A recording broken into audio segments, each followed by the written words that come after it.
Good morning, it is Tuesday. I've just been fixing that digger in the rain. That is a 225-3 and the grab wasn't working, and surprise surprise it was that EPPR valve under the cab. I've done a couple of those EPPR valves, so as it was raining and I didn't want to get my phone soaking wet, I never picked up any footage of it. But more interestingly, once we got the grab working as it should, I noticed when the engine was idling there was a bit of a chap chap chap knock knock knock noise coming from the engine, which was a bit concerning. So I just what I did was I put my laptop on it, used the Doosan engine diagnostics software, and within 2 minutes I was able to identify cylinder number 3. The injector must be knocking away on it, because when you knock the injector off, the sound disappeared. So we'll get a price putting a new injector in it. This fella's just got this machine, by the way, second hand. There's also a grease seal on the track adjuster away as well. So come to do a little job, and it's sort of turned into give us a price for this, this and this. So it's been a worthwhile visit. But no, if I get the job and we'll come back and look at the injectors, I'll show you a bit more in detail the software and sort of how I came across it. So look out for that in the future possibly. But yeah, it is 10:30 and the next job is sort of over in that direction, the same direction the rain's going, but it's a 14 tonner. The camera on the side of the machine isn't working, and it needs a service and needs a front bottom windscreen, which I've got in the van. Something else as well. Oh, the beacon isn't working. So we'll jingle on over there and go and get a look. All right. Right, next digger has been located. They're just on with concrete job at the minute, so we'll let them finish that. I'll have an early lunch and try and keep out of everybody's way where possible. So yeah, I suppose when I've had my lunch, they can go and have their lunch, and I'll have best part of the job finished then. Just talking to the lad on the machine, and the camera is working. He says it's just nobody.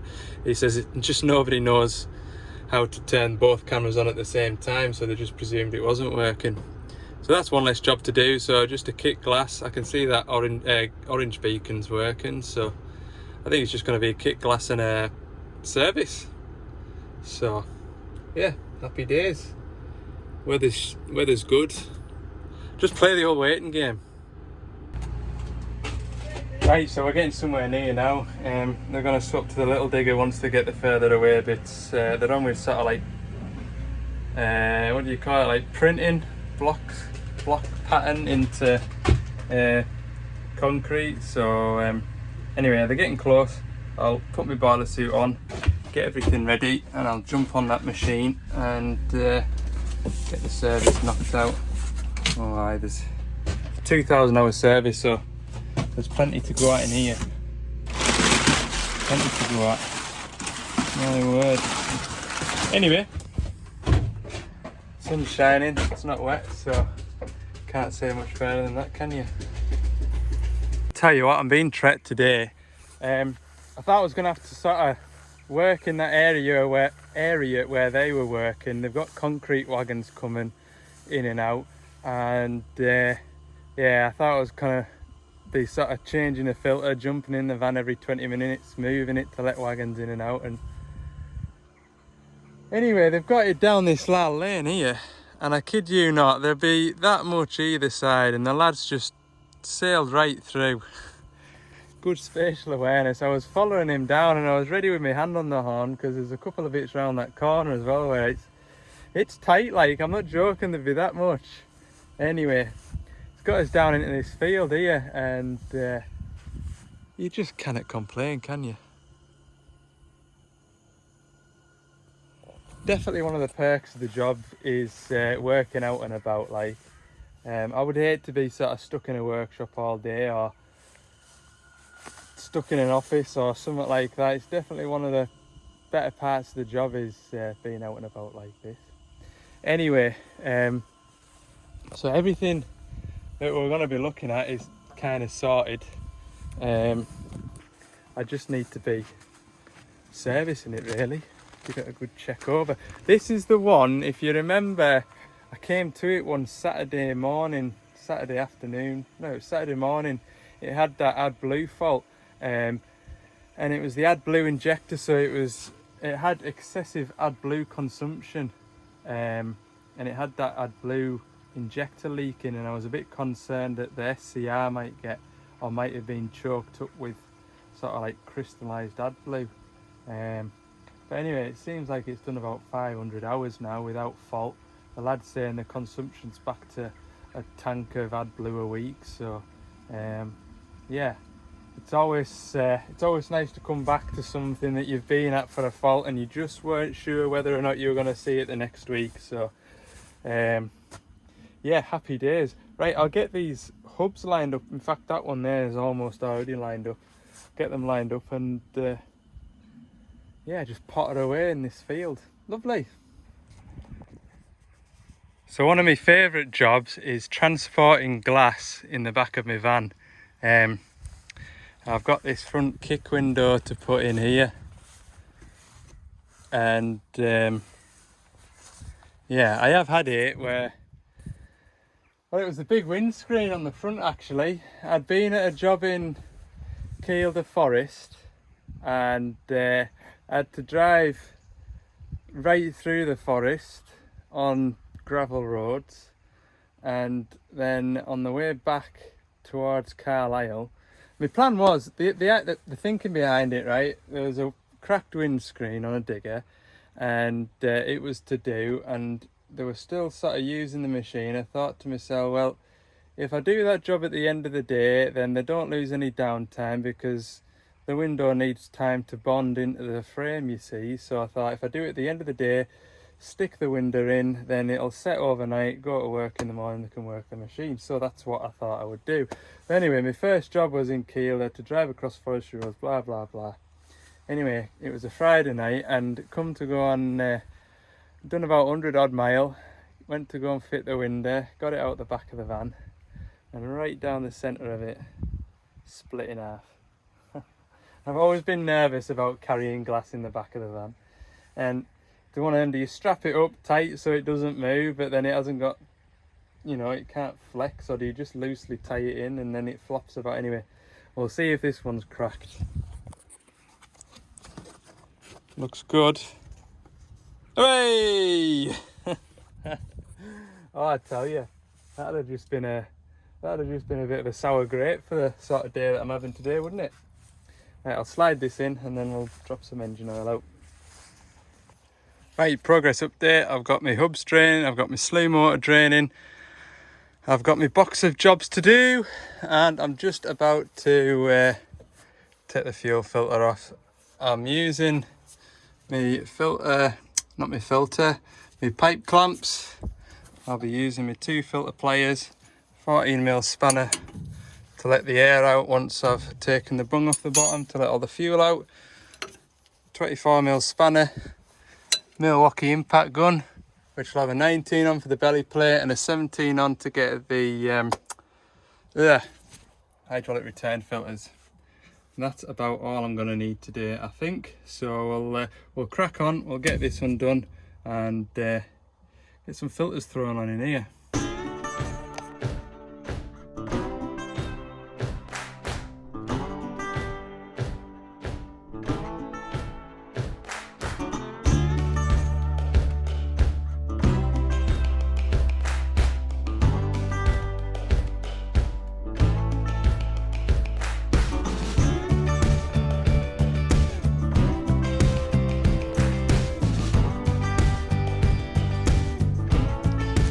You know, it's really nice working on this 14 tonner. I'm used to 160 high tracks more than the 14s these days, and yeah, everything is, I mean, this is just at sort of waist height here, and everything's just really nice and accessible.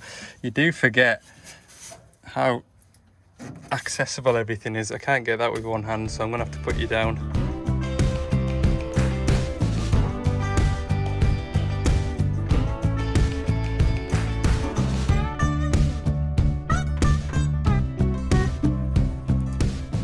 So I finished in the pump bay down there. I've changed two fuel filters, an engine oil filter and the pilot filter. And the next filter I'm going to change is this engine breather filter, which lives under here. And I feel like it's been a while since I've mentioned this filter, so I'll do it now. So the engine breather filter, that's a crankcase breather filter. And I know with the 140 zero tail swings, I think it was a LCR-3 that had the Cummins engines in. Those engine breather filters, if they weren't changed regularly and they were sort of forgotten about, the engine oil would start to throw itself out the engine breather pipe, and you'd get a lot of worried people thinking that the engine was absolutely worn out. So just something to remember, that engine breather filter every 1,000 hours. So we'll get that changed just now. Look, some of them can be a pain, others can come straight apart. We'll see what this one's like. I use these filter grips and I just put them on there like that and pop it round. And I get that screwdriver and pop the lid. Yep, this one's going to be, that one's behaving itself. Sometimes what can happen is the lid separates from this piece here.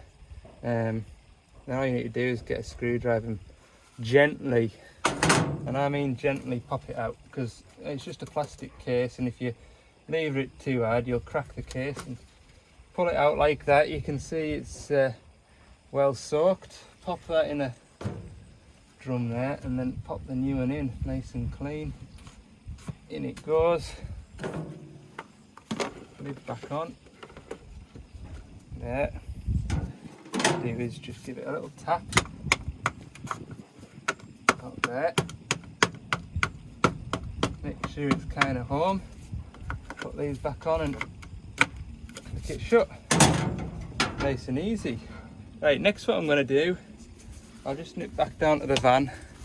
I'll slacken the fan belt here and lock it off so there's no tension on the pulleys, and I'll just check the bearings, because we have had issues with the bearings on the fan pulley there, and I've also found that the tensioner bearing can be prone to dying on you. So I'll just check those and make sure they're all right, and then yeah, we'll crack on with the return filter under there. So this is where that sort of medium length 1/2 inch ratchet comes in handy. There's a 1/2 inch socket hole down there on the belt tension. You can get a bar or a ratchet onto. You shove that way, and it does take a bit of shoving, like there's some tension on that spring, and then you lock it off. Now you can use a drill bit, but I've got the dowel out of a new one, so when they come new they come with that dowel in, so you fit it and then pull it out and throw it away if you want. But I kept hold of one just because it's handy. I'm just checking the bearings now. That one's all right. That one's okay. I have to keep an eye on that one. There's a tiny bit there, but I'm not too worried about it. And the main, yeah, that's fine as well. That's all right. Everything's good.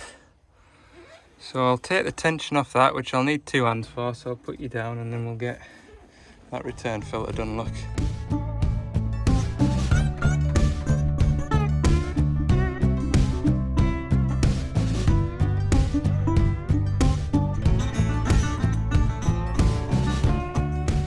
Right, that's the machine serviced.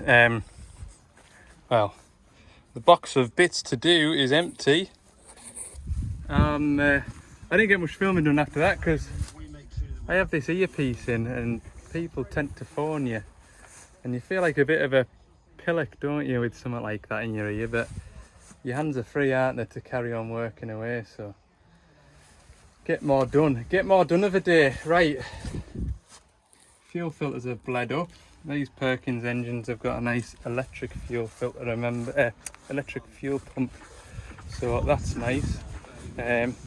we'll fire it up. Oh, better go and get rid of that before I make a mess in this fella's meadow.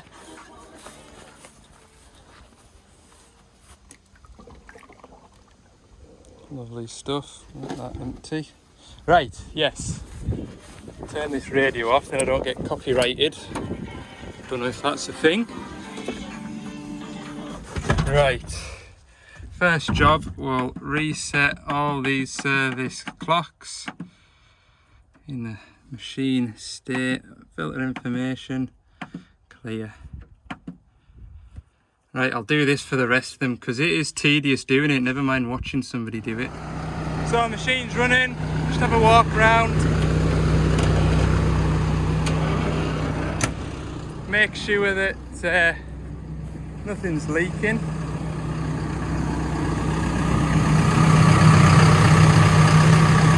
We're all good in there.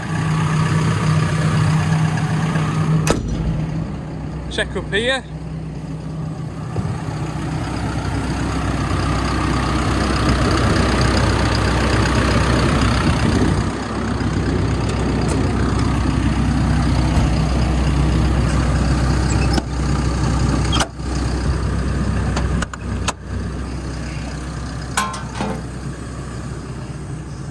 Nearly left that up there, that would have been good. Right, we'll go and check the pressures of the machine. So, on a standard 14 tonner, well, not a standard 14 tonner, on a 140 LC3 and a 140 LC5 and a 140 LC7, you can go into the operator menu, which looks like that on this one. Go to the machine state, go to monitoring, and you can see the front pump pressure, rear pump pressure. So you can see basically both pump pressures as it passes over the relief valve. But for a bit more information, I go to the service menu and I go to, there's the service menu, go to monitoring, vehicle analog, and you get a lot more information here. So you can see the front pump, rear pump, boom cylinder pressure, PX, PY pressure. So PX pressure is basically your joystick pilot pressure, PY pressure is your travel pedal pressure. So we can check all those, and battery voltage, alternator voltage, all sorts. So what I'll do is I'll lift the machine up.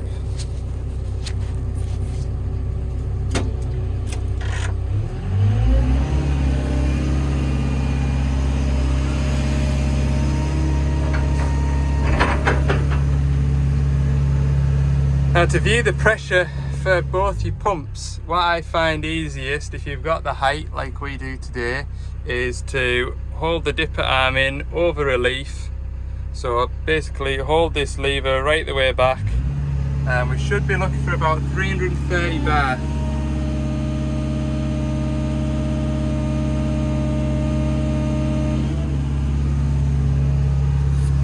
See 330 bar there, that is absolutely spot on. That's not changed from the day the machine was built. Normally you're looking between 327 and about 331, 332.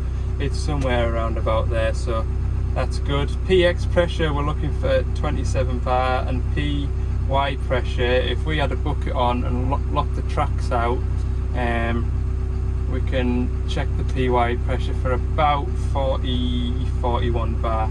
So I'll have a look.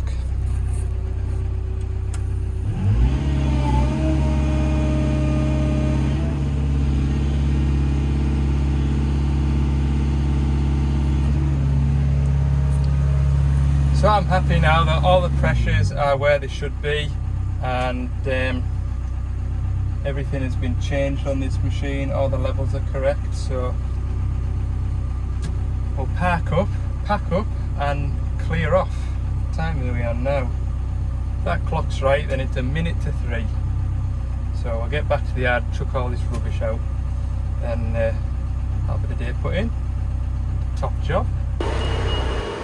So back at the yard, emptied all the stuff out that we've used today, restocked all my oils, and I'm loaded up now for a 140 duck. Now, you've never seen a wheel digger on the channel before. Well, no, I tell a lie, there's that DX140 on the front there, but I've never worked on one. Tell a lie, I have. There was a 140-3 that I worked on 5 years ago now, so ducks are few and far between for me. So yeah, it'll be an experience for all of us going to service one of them tomorrow. Another thing as well, bit of a confession. I've just been on the phone to the driver of that machine that we piped up the saw grab yesterday. It's on site, it's working today, and he's absolutely made up with it. Just real good feedback. But I did make a mistake, and I'm going to put my hands up and own up to it.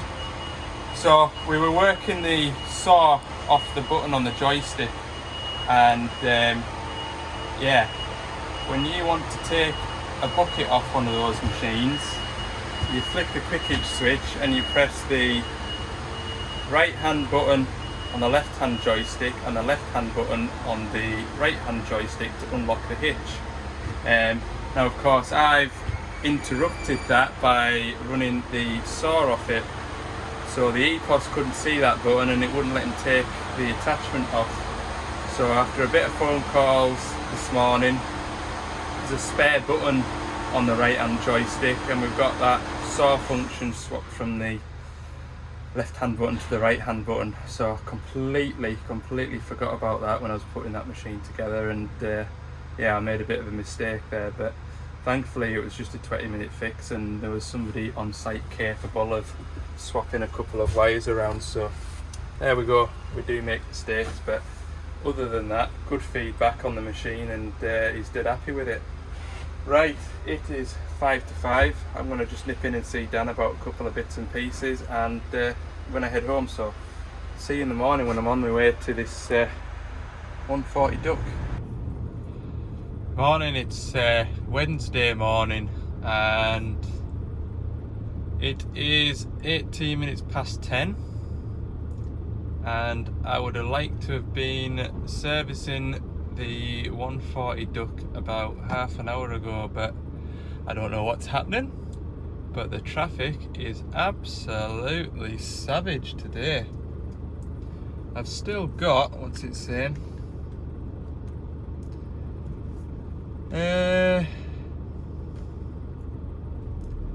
Yeah, I've still got another 20 minutes to go yet. Satnav doesn't reckon I'll be there till 22:11. And there is another job that I'd like to get through to today, but it's in the opposite direction. It's over in Kielder, and that'll be a bit of a ride out to get there from where I'm going to be heading to. So, oh dear, it's going to be a slow old day, I think.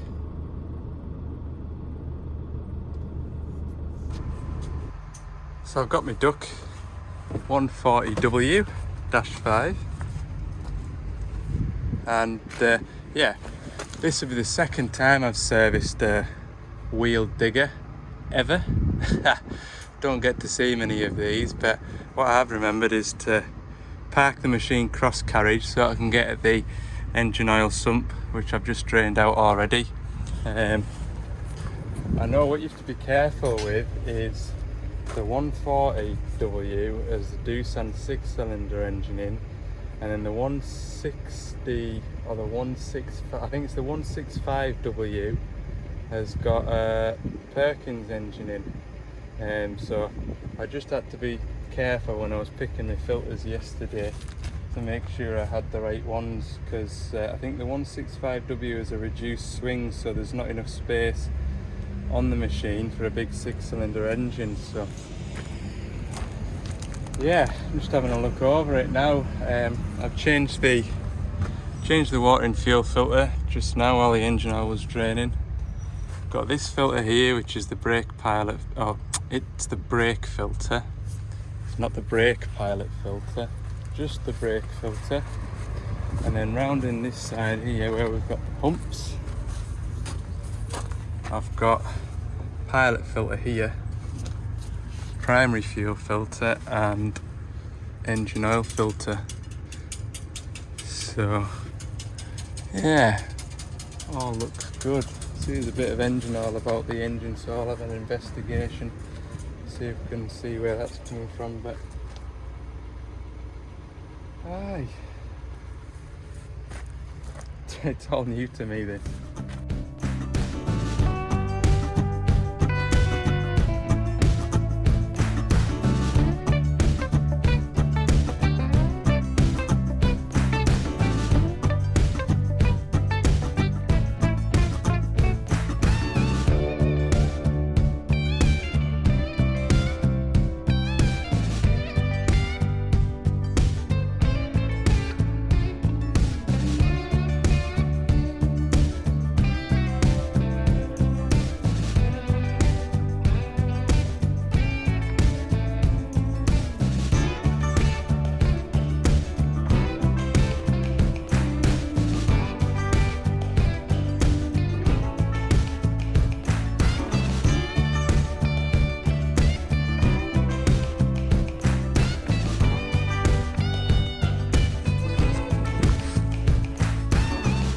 Right, that's been finished in there. Pilot filter replaced, engine oil filter replaced and fuel filter replaced. I knew that one was going to be a bit messy, but to be fair, I've done alright. Bit spilt on here when I pulled the filter out because it was brimful. Right, I'll head round this side now and change this brake filter. Yeah, lovely. That doesn't look too bad. We'll see. I don't know, I'm going to swing a spanner because this water bottle's going to be in the way. I'll maybe pop it off out the road. I'm finding it very nice to work on, to be fair. I think these Doosan ducks have a good reputation from what I've heard of people, and they're certainly very popular over in Europe as well. They'll get the articulated booms on and a tilt rotator on it. There'll be a real machine. Like this has just got a standard Geeth quick hitch on it. I think on sites like this they're just sort of a glorified crane, aren't they? They just sort of potter about lifting and moving stuff. But yeah, right, I'll get this brake pilot filter done.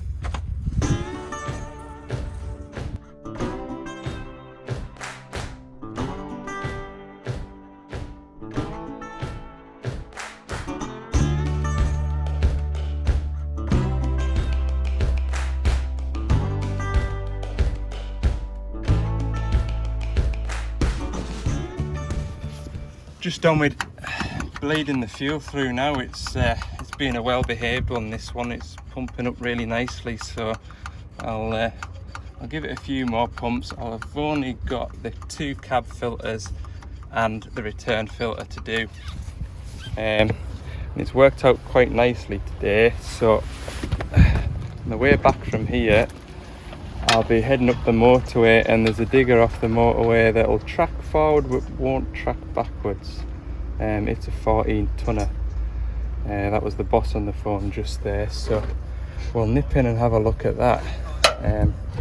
That'll put the day in nicely. I was penciled in. I don't think it was ever, unless today went really well, I've got a digger to go and see in Kielder Forest.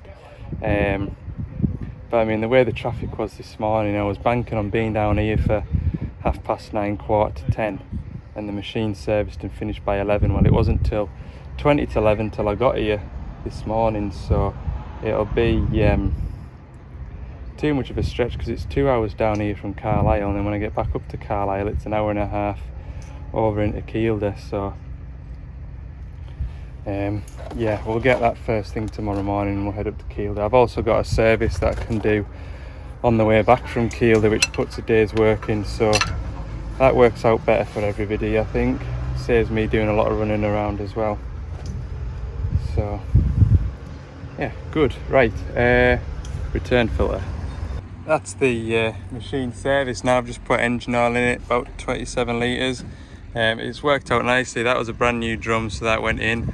And then I had what was left from a previous service, and it's absolutely perfect. Not often that happens.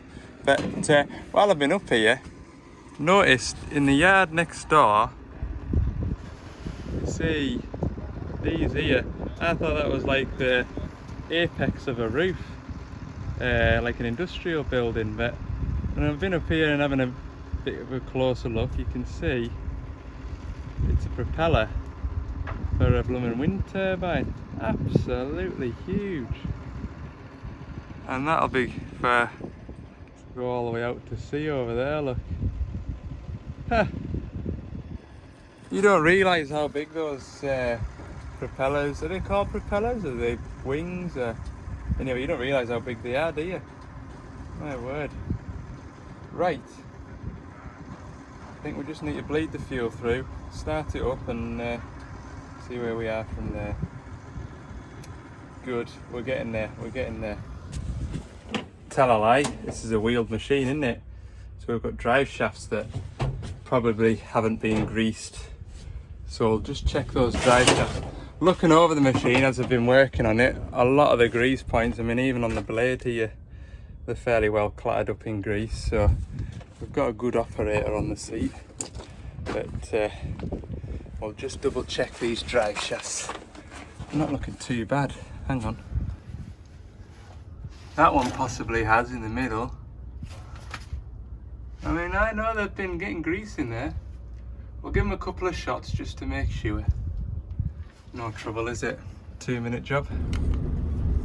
Right, that's us done and dusted with that. It is 1:10. I've just had a bite of lunch, and yeah, like I said, next job is a 14-tonner.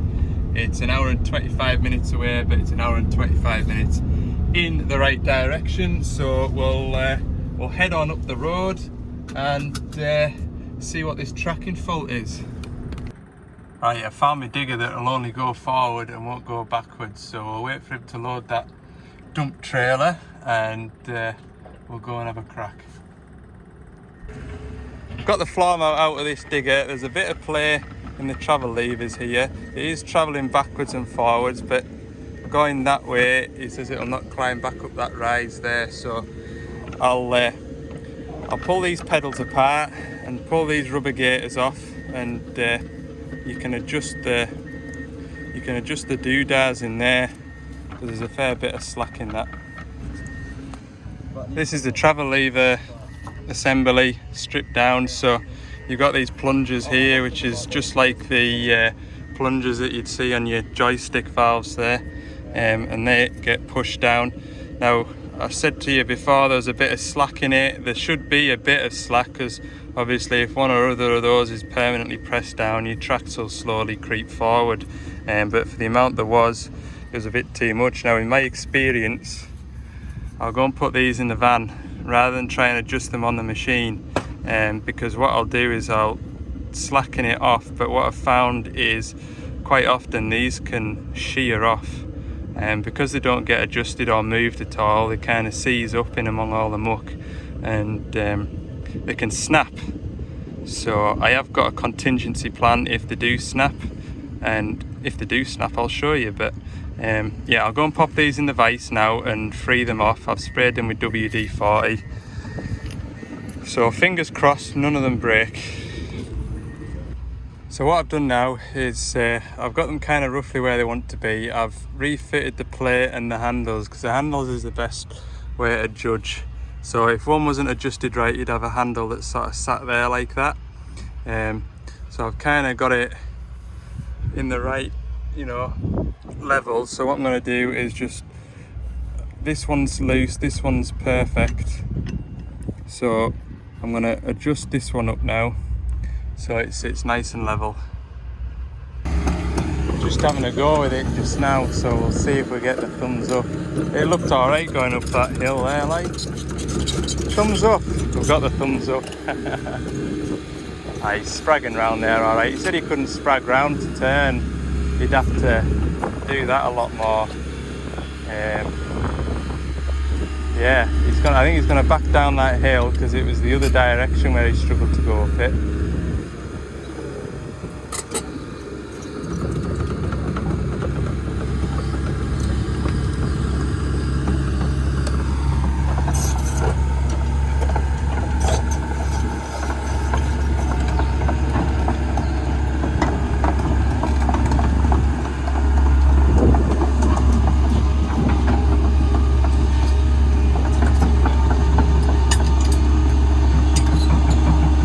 Oh, aye, no trouble. Look at that.